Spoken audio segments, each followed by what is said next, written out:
గుంటూరు నగరపాలక సంస్థలో సోమవారం గణతంత్ర దినోత్సవ వేడుకలు ఘనంగా నిర్వహించారు. ఈ సందర్భంగా గుంటూరు మున్సిపల్ నగర కమిషనర్ కె మయూర్ అశోక్ జాతీయ జెండాను ఆవిష్కరించి గౌరవ వందనం స్వీకరించారు. కార్యక్రమానికి నగర మేయర్ కోవెలమూడి రవీంద్ర ముఖ్య అతిథిగా హాజరయ్యారు.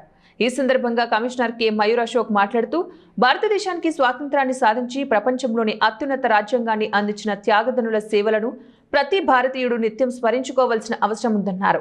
రాజ్యాంగ విలువలను కాపాడుకుంటూ ప్రజలకు నిస్వార్థంగా సేవలందించవలసిన బాధ్యత ప్రతి ఒక్కరిపై ఉందని పేర్కొన్నారు. అనంతరం విధుల్లో ప్రతిభ కనబరిచినటువంటి నగరపాలక సంస్థ ఉద్యోగులకు ప్రశంసా పత్రాలు అందజేశారు. తర్వాత హిమాని సెంటర్లోని మహాత్మాగాంధీ విగ్రహానికి పూలమాలలు వేసి నివాళులర్పించారు. అనంతరం జిన్నా టవర్ సెంటర్లో జాతీయ జెండాను ఆవిష్కరించారు. ఈ కార్యక్రమంలో డిప్యూటీ మేయర్ షేక్ సజ్జిలా, అదనపు కమిషనర్ చల్ల ఓబ్లేషు, డిప్యూటీ కమిషనర్లు తదితరులు పాల్గొన్నారు. నగర ప్రజలకి అందరికీ నా నమస్కారాలు. మొదటిగా అందరికీ 77వ గణతంత్ర దివస్ శుభాకాంక్షలు. మన అందరికీ తెలుసు 15th ఆగస్ట్ 1947 రోజు మనకి స్వాతంత్రం వచ్చింది. కానీ 26 జనవరి 1950 రోజు మనం రాజ్యాంగంని అమలుకి వచ్చింది. సో అదే రోజు నిజమైన మనం రాష్ట్రం ఒక గణతంత్ర రాష్ట్రంగా మారింది.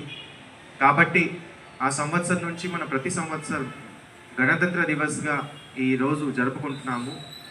ఈ గణతంత్ర దివస్ సందర్భంగా మన గ్రామ స్థాయి నుంచి మన రాష్ట్ర స్థాయి వరకు కూడా మనము ఈ వేరియస్ ప్రోగ్రామ్ చేసి ఇది జరుపుకుంటున్నాము.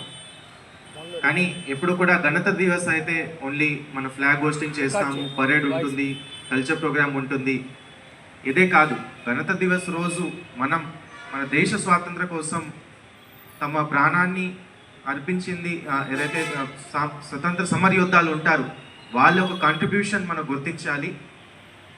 దాంతోపాటు మనం కూడా మన నగర అభివృద్ధికి, దేశ అభివృద్ధికి, రాష్ట్ర అభివృద్ధికి మనం కూడా ఒక కంట్రిబ్యూషన్ చూపించాలి. మనం అందరికీ ఐడియా ఉంది 2047లో మనం రాష్ట్రంని ఒక డెవలప్ రాష్ట్రంగా మారాలి. విజన్ మనం